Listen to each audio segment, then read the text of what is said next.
Hoy se cumple un mes que ya no me ves. Te fuiste nada más, quisiste renunciar a quererme. Y cómo dueles.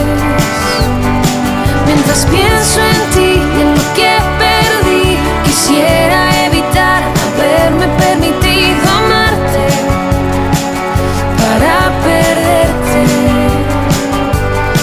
Y me duele.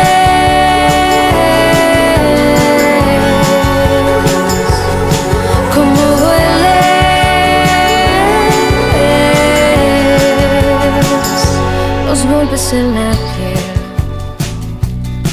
dejan marca y después se van. Se van, se van, se van, pero me rompiste en dos.